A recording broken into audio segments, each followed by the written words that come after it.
चलिए ठीक हो गया, सही। अच्छा, लास्ट टाइम हमने देखा था कि एक राउटिंग की हमने स्कीम देखी थी जिसके अंदर आपके पास पहले पूरे नेटवर्क की इंफॉर्मेशन आपके पास जमा हो जाती है, उसके बाद आप ओवरऑल उसको बैठ के कंप्यूट कर रहे होते हो कि अच्छा ये पाथ छोटा है, ये लंबा है, तो हम खुद से टेबल बना लेते हैं यहाँ पे। अच्छा, इस स्कीम के अंदर आपको याद होगा प्रॉब्लम क्या थी कि आपके पास फुल नेटवर्क इंफॉर्मेशन यहाँ पे आनी चाहिए हर राउटर के ऊपर। तो आपके पास पूरे का पूरा मैप यहाँ पे बनना चाहिए था।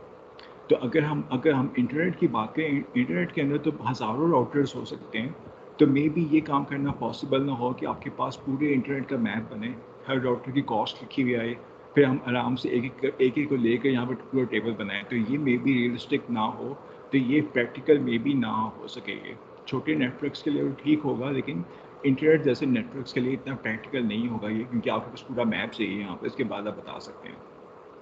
तो इसके सर कॉन्ट्रास्ट में आपकी स्लाइड्स नहीं शो हो रही। शतांजलि मंडल अपने शेयर कीजिए। जी, आपने सुनाई आपको? जी सर, आ गए हैं। ठीक हो गया। इसका मतलब है कि ये आपको लिंक स्टेट वाला जो मैटर है यहाँ पे, वो इतना प्रैक्टिकल नहीं है इंटरनेट के हवाले से। तो फिर इसकी पास में एक दूसरा तरीका होता है, उसको हम कहते हैं यहाँ पे डिस्टेंस वेक्टर वाला तरीका। तो इसके अंदर बेसिकली हम क्या कर रहे होंगे, हम खाली नेबर्स के साथ बात करते हैं। तो अगर आपका राउटर यहाँ पे पड़ा हुआ है, तो आपके जो नेबर्स में राउटर्स होंगे, जैसे आपके पास ये जो राउटर है यहाँ पे, ये 3 राउटर्स अगर आपके पास लगे हुए हैं, तो हम उन 3 नेबर्स से खाली बात करते हैं। तो बाकी इससे ज़्यादा का कंसर्न हमें नहीं होता। तो हम 3 नेबर्स के साथ कम्युनिकेट करते हैं, तो खुद से फिर आपके पास ये एक तरह से मल्टीपल हॉप्स में जाके चीज़ कन्वर्ट हो जाती है। तो इसमें ये फ़ायदा क्या है, आपको पूरा इंटरनेट नहीं देखना पड़ेगा, पूरा नेटवर्क देखने की ज़रूरत नहीं है, खाली आपने जो अपने नेबर्स को मैनेज करना है, तो बाकी आपके पास यहाँ पे रूट खुद ब खुद इसका बन जाएगा।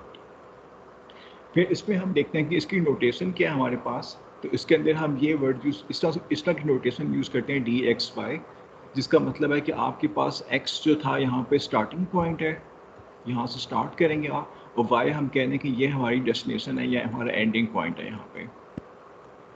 फिर हम यहाँ पे कह रहे हैं कि ये जो सी एक्स वी जो होता है, ये हम कहते हैं डायरेक्ट जो पाथ होता है आपके पास, उसको हम सी एक्स वी कह रहे हैं, और जो ओवरऑल जो होता है उसको कैपिटल डी में लिख रहे हैं। तो हम ऐसा करते हैं, एक एग्जाम्पल देखते हैं इसकी, ताकि थोड़ा क्लैरिफाई हो सके। तो एज्यूम करो कि आपके पास इस तरह का एक नेटवर्क बन रहा है हमारे पास यहाँ पे, और हम इस वक्त यू को कंसिडर कर रहे हैं यहाँ पे। तो हम इस वक्त खाली यू को यहाँ पे देख रहे हैं, बाकियों को नहीं देख रहे हैं यहाँ पे। तो अगर हम देखें तो यू के पास जो नेबर्स हैं यहाँ पे, वो 3 नेबर्स हैं यहाँ पे। तो यू का एक फर्स्ट नेबर यहाँ पे वी है, उसके बाद फिर डब्ल्यू है यहाँ पर, और फिर लास्ट में एक्स है यहाँ पे। तो हमने कहा ये 3 नेबर्स हमारे पास हैं, और वाई और जी को हम नेबर नहीं कहेंगे, क्योंकि ये डायरेक्टली कनेक्टेड नहीं है, तो ये फार एंड में आएगा आपके पास यहाँ पे। तो ये 3 नेबर्स हमारे पास यहाँ पे आ गए। अच्छा, अज्यूम करो कि जो वी आपका नेबर है, उसके ऊपर ये एंट्री हुई है कि वी से लेके अगर आपने जी पे जाना है, यानी वी से अगर आपने जी को फॉरवर्ड करना है पैकेट, तो जो आपको टाइम लगेगा वो 5 लगेगा यहाँ पे। तो हम अज्यूम करते हैं ये वी के ऊपर ये एंट्री हुई हुई है। अच्छा, अब हमने क्या करना है, हमने यू से लेके जी तक का पाथ बनाना है, कि हमारा स्टार्टिंग पॉइंट यहाँ पे यू होगा, और हमने जी तक जाना है। लेकिन हमारे पास कोई डायरेक्ट पाथ नहीं है जी का, तो इसलिए हमें प्रॉपर एक रूट डिफाइन करना पड़ेगा। तो हम क्या करते हैं, पहले हम वी को चेक करते हैं कि जो आपके नेबर में है वी, उसके पास क्या एंट्री आ रही है। तो वो कह रहा है कि वी से आप जी जा सकते हैं 5 टाइम यूनिट्स के अंदर। फिर आगे हम नेक्स्ट चेक करते हैं, एक्स का चेक करते हैं, एक्स कह रहा है कि हम एक्स से आप जी तक जा सकते हो 3 यूनिट्स के अंदर। फिर हम थर्ड नेबर को चेक करते हैं, डब्ल्यू का, यहाँ पे डब्ल्यू कह रहा है कि डब्ल्यू से आप जी तक जा सकते हो 3 टाइम यूनिट्स के अंदर। तो अगर आप डब्ल्यू तक पहुँचा दो, आगे आपको 3 टाइम यूनिट्स यहाँ पे लगेंगे। अच्छा, अब हमने चूज़ करना है कि यू से आपने वी के पास जाना है पहले, कि डब्ल्यू के पास जाना है, कि एक्स के पास जाना है, किसके थ्रू हमने यहाँ पे जी के पास जाना है। तो ये हमने क्या करना होता है, इसके लिए हम ये फॉर्मूला अप्लाई करते हैं, इसको हम कहते हैं बेलमैन फोर्ड इक्वेशन यहाँ पर। तो उसकी ये इक्वेशन होती है यहाँ पे। ये इक्वेशन क्या कह रही है कि आपने क्या करना है, मिनिमम टाइम चूज़ करना है। तो फर्स्ट केस में हम क्या लेंगे, फर्स्ट केस में हम कहेंगे कि आप यू को पहले आप यू से पैकेट वी भेजो, यानी कॉस्ट ऑफ यू वी यहाँ पे आ जाएगा। तो इसका टाइम आपको लगेगा 2, जो कि डायरेक्ट पे लिखा हुआ है 2। फिर वी से आगे जी पे जाने का टाइम आपके पास गिवन है 5। तो ये आपके पास आ गया 2 + 5, यानी कि आपको 7 लगेगा अगर आप वी के थ्रू भेजते हैं। फिर हम सेकंड लिंक को देखते हैं, एक्स वाले लिंक को यहाँ पे। तो x के साथ जो x तक भेजने का टाइम आपको लगेगा 1, तो ये आपके पास यहाँ पे 1 आ गया। और प्लस अगर आप x से आगे फॉरवर्ड करेंगे z पे तो ये लिखा हुआ 3 लगेगा आपको टाइम यहाँ पे, तो 1 + 3 ये भी आपके पास यहाँ पे 4 आ गया। फिर लास्ट एक लिंक रह गया आपके पास, w का लिंक रह गया यहाँ पे। वो क्या कह रहा है, w तक भेजने का टाइम आपको लगेगा 5, और फिर आपके पास w से z तक जाने का टाइम लगेगा 3, तो ये आपके पास यहाँ पे आ गया 8 आ गया। तो आपके तीनों रूट्स के आगे टाइम 7, 4, 8। तो इनमें स्मॉलेस्ट जो होगा वो क्या आपके पास वो आ रहा है यहाँ पे 4 आ रहा है यहाँ पे। तो हम इसको इसके लिए इसका मतलब है कि हम b वाला यहाँ पे x वाला पाथ यूज़ करेंगे, और शॉर्टेस्ट जो टाइम होगा आपका यहाँ पे 4 आएगा यहाँ पे। तो इसका मतलब है कि यहाँ पे हम एंट्री कर सकते हैं u वाले राउटर के ऊपर कि डिस्टेंस फ्रॉम u, तो यहाँ से लेके z तक आपके पास ये 4 आएगा। तो इसमें हमने बेसिकली क्या किया, हमने सारे नेबर्स का डेटा यूज़ करके हमने एक अपनी एंट्रियाँ बना ली कि हमारा डिस्टेंस z तक 4 यूनिट्स बनता है यहाँ पे, जो कि शॉर्टेस्ट पॉसिबल यहाँ पे होगा। और बेसिकली कौन सा पाथ होगा, u से आपने x में जाना है तो 1 यूनिट लग गया टाइम का, पे x से y में जाना है 2 लग गया आपके पास, पे y से z में जाना है तो 4 लग गया आपके पास। तो इस तरह से हम यहाँ पे ये रूट शॉर्टेस्ट टाइम यहाँ पे फाइंड कर रहे होते हैं, ये बेलमैन-फोर्ड इक्वेशन अप्लाई करके। तो इसमें होगा क्या, किस तरह से ये काम करता है एल्गोरिथम यहाँ पर। तो जब भी आप नेटवर्क को स्टार्ट करते हो, अज्यूम करो कि अभी हमने टाइम 0 के ऊपर बैठे हुए हैं और हम यहाँ पे सपोज करो राउटर नंबर A को देख रहे हैं। अच्छा, अब राउटर नंबर A का लिंक खाली यहाँ पे B के साथ है या आपका D के साथ है। यहाँ पे B के साथ जो लिंक है यहाँ पे वो 8 यूनिट्स का डिले यहाँ पे आ रहा है, तो आप लिखोगे यहाँ पे DA to B, वो आपके पास 8 यहाँ पे आ जाएगा। और दूसरा यहाँ पे DA to D जो होगा यहाँ पे वो 1 यहाँ पे आ जाएगा। और अपने साथ तो डिस्टेंस 0 होगा इसका यहाँ पे, क्योंकि जो बाकी जितनी डेस्टिनेशंस यहाँ पर हैं जैसे CEFGHI, उनके साथ इसका कोई डायरेक्ट लिंक नहीं बन रहा स्टार्टिंग के अंदर। तो आपको नहीं पता कि आपको कितना टाइम लगेगा वहाँ तक जाने के लिए, तो हम बाय डिफ़ॉल्ट इन्फिनिटी एज्यूम कर रहे हैं यहाँ पे कि हमें नहीं पता कनेक्शन है भी, हो भी सकता है या नहीं हो सकता है, कितना टाइम लगेगा, तो आप बाय डिफ़ॉल्ट यहाँ पे इन्फिनिटी एज्यूम कर रहे हो। तो फिर इसके तो इस तरह से ये चीज़ काम करती है। तो उसके बाद क्या होगा, जब आपके पास स्टार्ट होगा तो ये सब लोग अपने अपने राउटिंग टेबल से होंगे, एक दूसरे को भेजेंगे। तो ए अपना राउटिंग टेबल बी को भेजेगा और डी को भेजेगा, जो इसके नेबर्स हैं यहाँ पे। बी क्या करेगा, बी अपना राउटिंग टेबल यहाँ पे सी को भेजेगा, ई को भेजेगा और ए को भेजेगा। सी क्या करेगा, सी अपना राउटिंग टेबल खाली बी को भेजेगा। फिर इसी तरह जो ई होगा, ई अपना राउटिंग टेबल यहाँ पे एफ को भेजेगा, एच को भेजेगा, डी को भेजेगा और बी को भेजेगा। तो मतलब हर कोई अपने अपने नेबर्स को भेज रहा होगा यहाँ पे। जिस तरह डी जो होगा, डी ए को भेजेगा, डी ई को भेजेगा और फिर डी जी को भेजेगा। तो इसका मतलब है कि उसके बाद हर कोई अपने अपने राउटिंग टेबल को दोबारा से अपडेट करेगा कि अब जो बी के पास जो नई वैल्यूज़ यहाँ पर आई हैं, कि उसके पास जो ए सी और ई से जो डेटा आया होगा यहाँ पर, ए सी ई से जो आया होगा, उसके बाद उसकी रोशनी में अपने आप को दोबारा से अपडेट करेगा यहाँ पे। तो फिर बी का नेक्स्ट वर्जन यहाँ पे बन जाएगा। और जब बी का नेक्स्ट वर्जन यहाँ पे बन जाएगा तो उसके बाद क्या होगा कि वो वर्जन फिर दोबारा से बाकी नेबर्स को ट्रांसमिट करेगा। तो हर एक ने अपने अपने नेक्स्ट वर्जन कंप्यूट करने और उसके बाद फिर उसने दोबारा रीट्रांसमिट करने अपने नेबर्स को यहाँ पे। तो इस तरह से यहाँ पे ये साइंस इसकी चल रही होती है, इस तरह से ये चीज़ काम करती है। तो मल्टीपल इटरेशंस में ये काम होता रहेगा। तो ऐसा करते हैं, एक छोटी सी एग्जांपल देखते हैं हम यहाँ पर। तो एज्यूम करो कि आपके पास छोटा सा नेटवर्क है, ये XYZ राउटर्स का, 3 राउटर्स हम ले रहे हैं फिलहाल, इससे ज़्यादा नहीं ले रहे यहाँ पे। तो हम देख सकते हैं यहाँ पे कि X का लिंक Y के साथ है, X का Z के साथ है। तो X का Y के साथ 2 की कॉस्ट पड़ेगी और Z के साथ 7 की कॉस्ट पड़ेगी। तो इसका मतलब है कि टाइम 0 के ऊपर मैं कहता हूँ यहाँ पे टाइम लिख लेता हूँ, तो ये बिल्कुल स्टार्टिंग की बात कर रहे हैं हमने। टाइम 0 के ऊपर X का राउटिंग टेबल क्या होगा, Y के साथ 2 होगा डिस्टेंस इसका यहाँ पे, Z के साथ 7 होगा यहाँ पे और अपने साथ 0 होगा।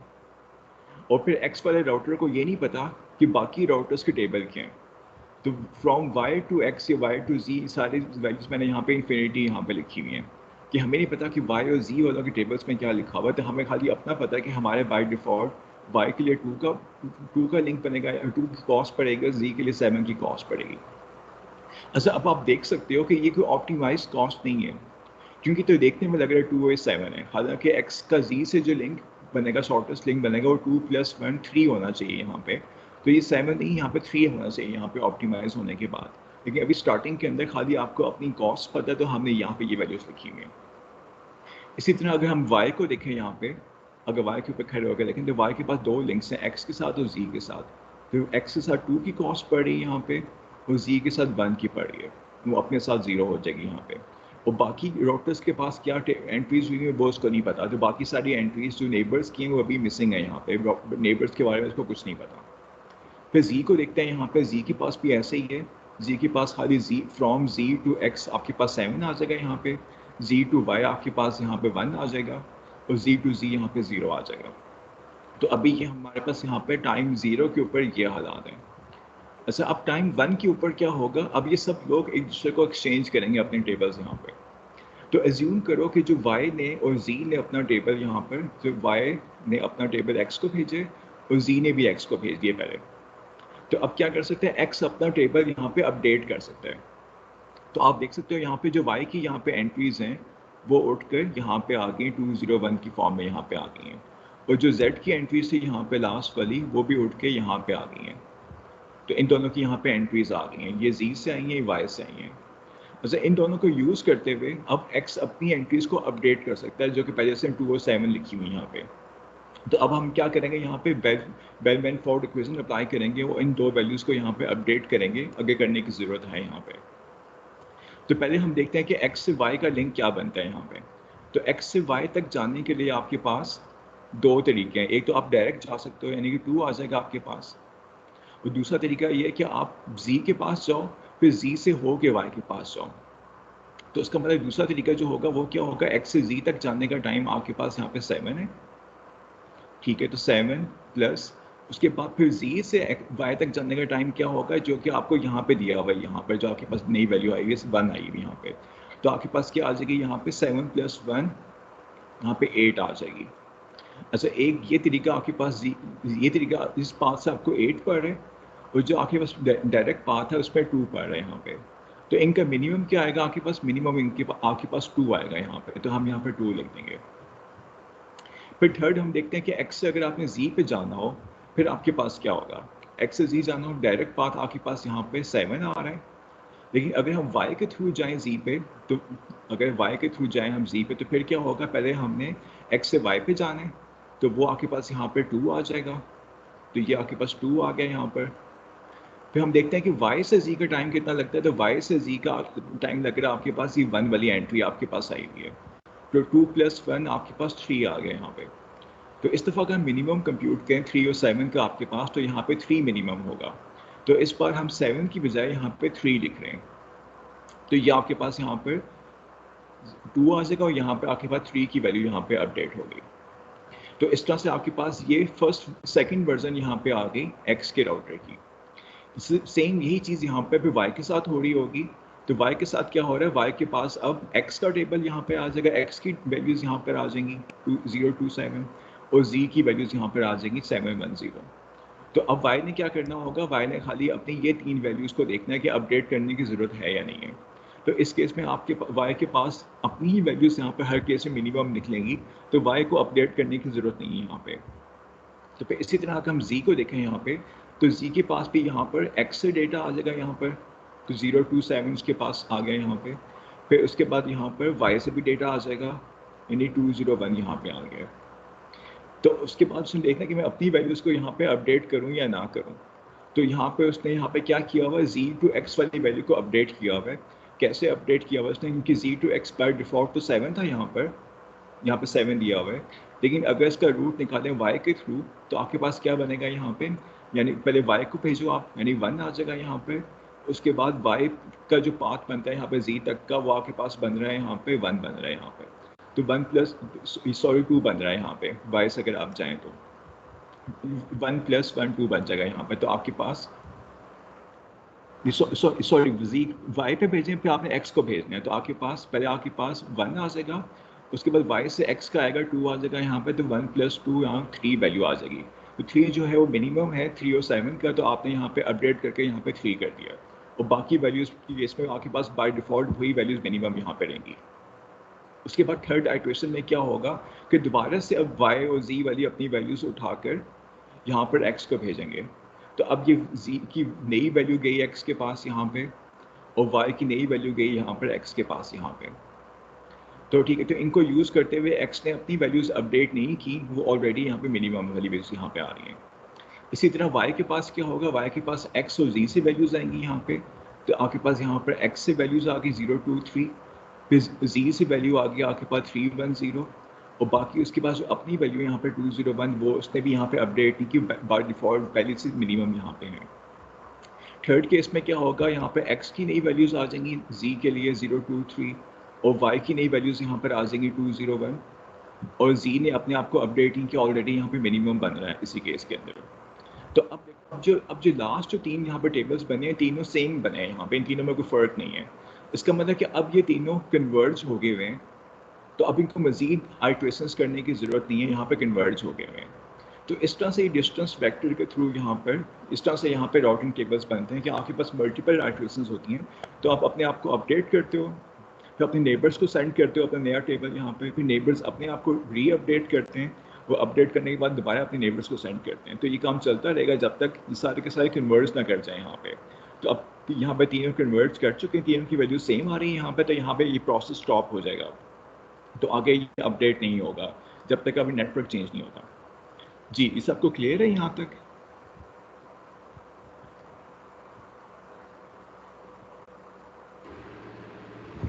जी सर क्लियर है।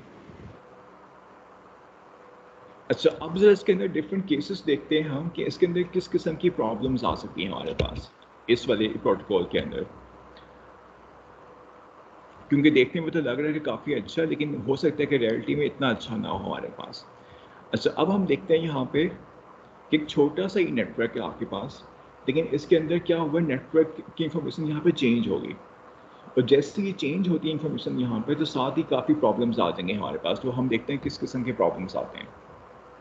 तो ये एज्यूम करो कि आपके पास यहाँ पर ये वाला नेटवर्क बना हुआ है, यहाँ पे x से y का लिंक यहाँ पे 4 है, x से z का 50 है, और z से y का यहाँ पे 1 है।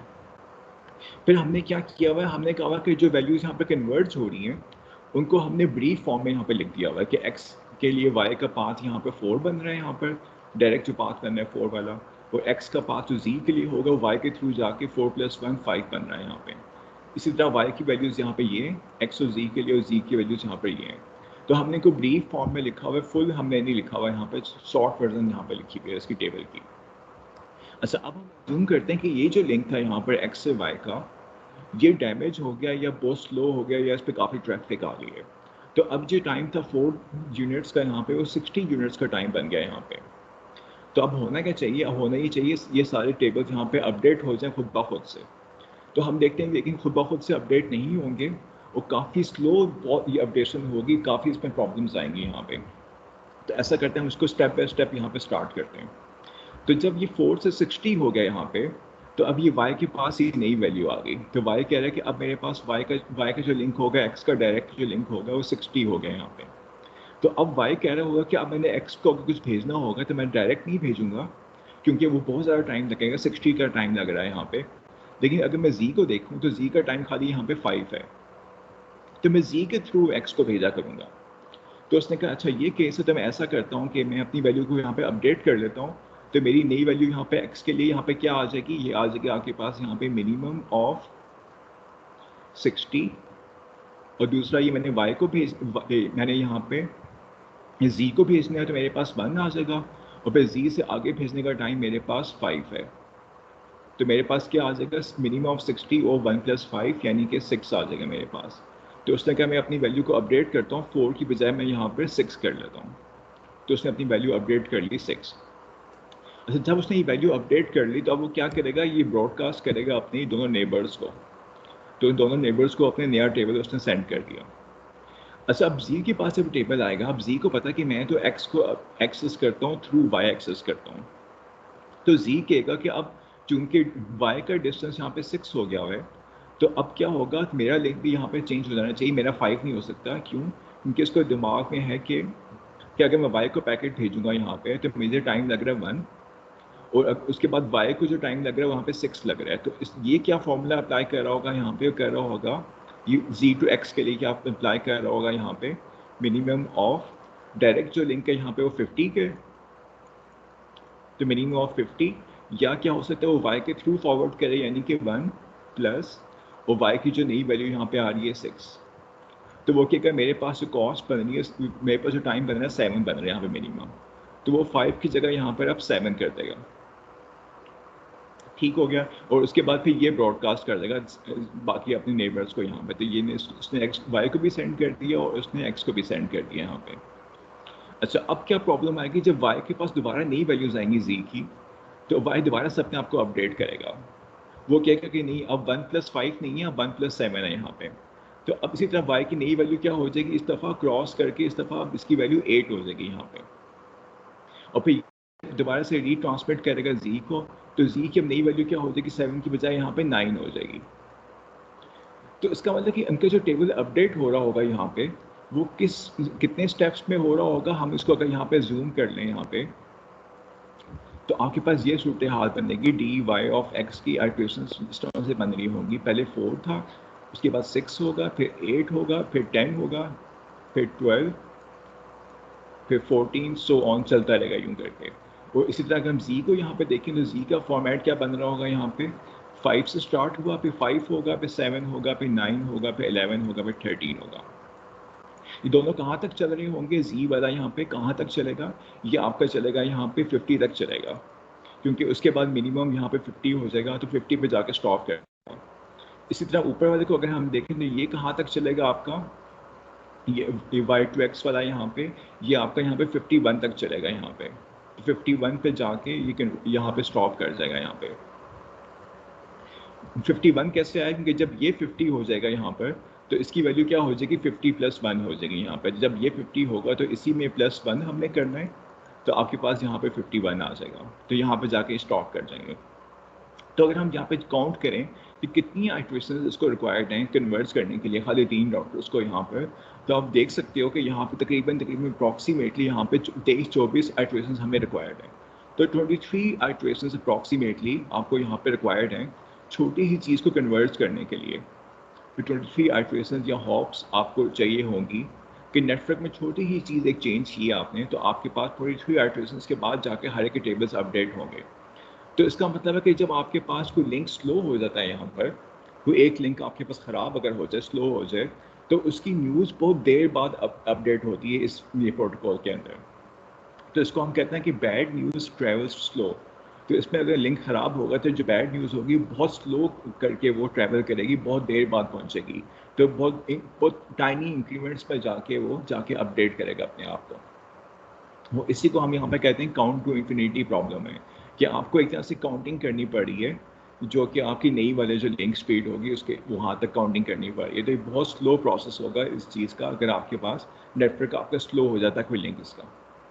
फिर हम सेकंड केस देखते हैं कि अगर नेटवर्क आपका फास्ट हो जाए, कि यही अगर 4 अगर 1 बन जाए, तो फिर क्या होता है, क्या फिर भी अभी ऐसे ही होगा, बहुत स्लो अपडेट करेगा, या इस दफ़ा जल्दी अपडेट कर सकते हैं अपनी वैल्यूज़ को यहाँ पे। तो अगर इस केस में देखें तो इस केस में क्या होगा, जैसे ही 1 होगा तो y क्या सेंस करेगा कि मेरा लिंक जो x के साथ है 1 हो गया हुआ है, तो वो चेक करेगा x के साथ मिनिमम कर लेगा वो अपने आप को, मिनिमम ऑफ 1। और दूसरा उसके पास क्या आ रहा है कि z के थ्रू अगर मैं जाता हूँ तो आ गया 1+50, तो उसने कहा जी मिनिमम मेरे पास 1 ही आ रहा है, तो उसने उठा कर यहाँ पे इसको 1 कर लिया, और फिर उसने z को यहाँ पे सेंड कर दिया और x को भी सेंड कर दिया।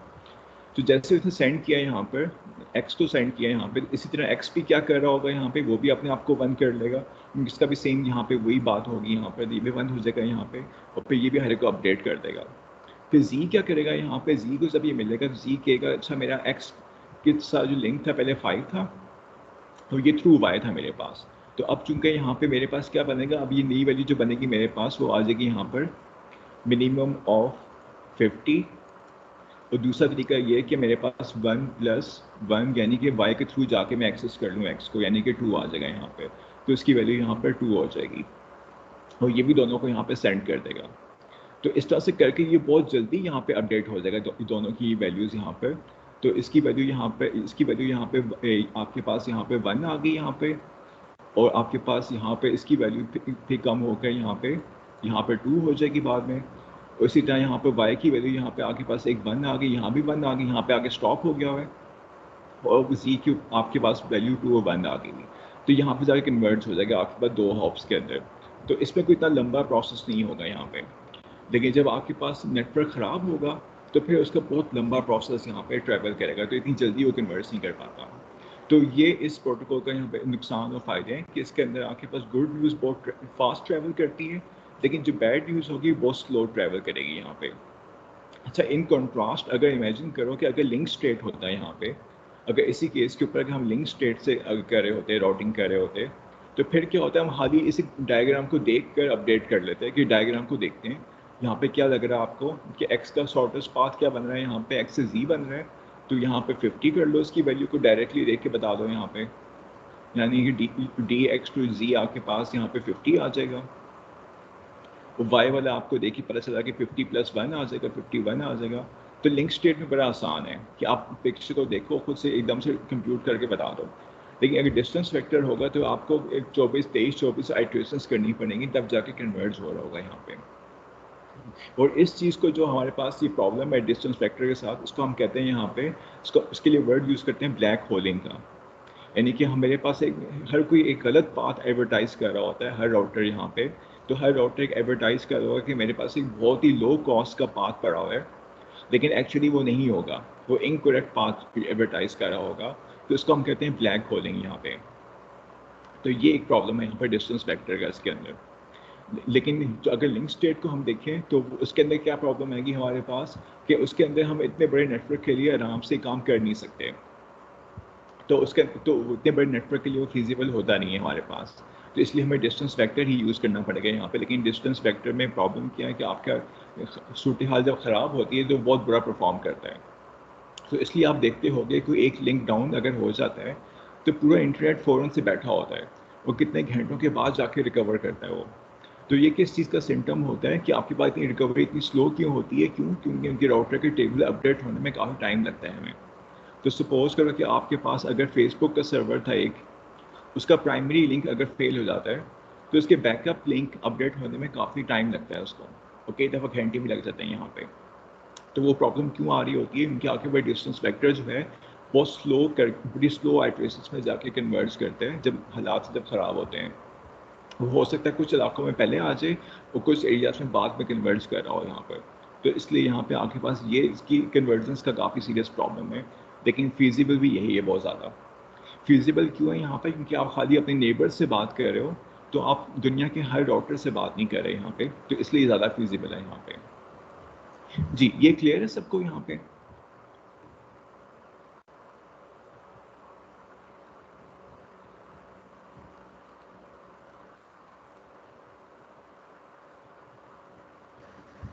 जी सर, क्लियर है।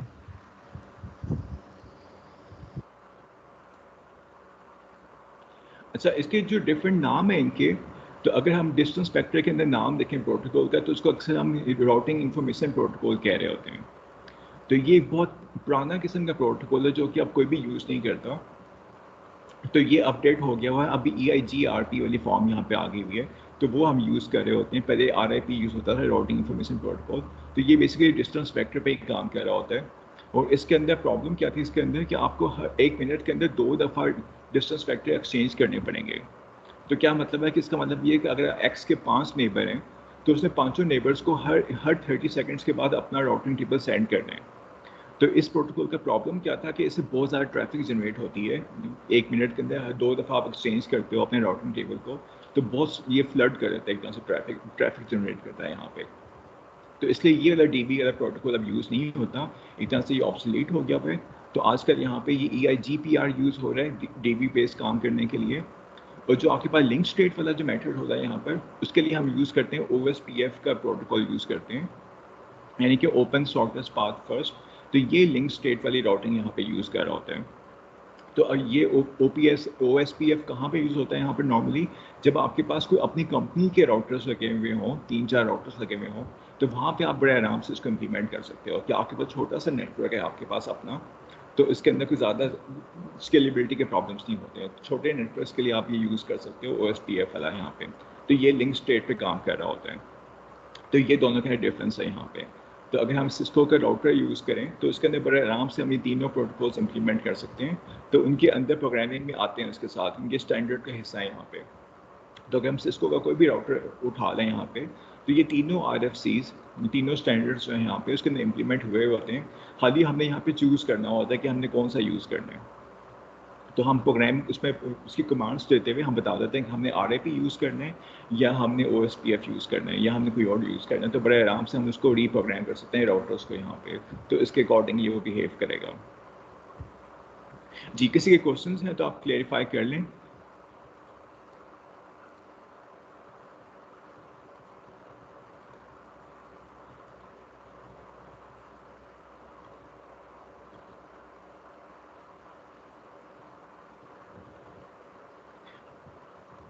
चलिए ठीक है, सही है। फिर कल हम ICMP का प्रोटोकॉल देखेंगे कि ये एक प्रोटोकॉल होता है नेटवर्क लेयर के ऊपर।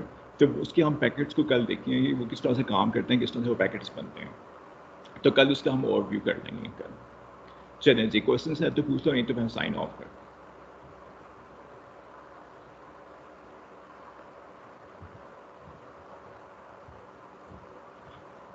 चलें जी, thank you so much. Okay जी, अल्लाह हाफिज़।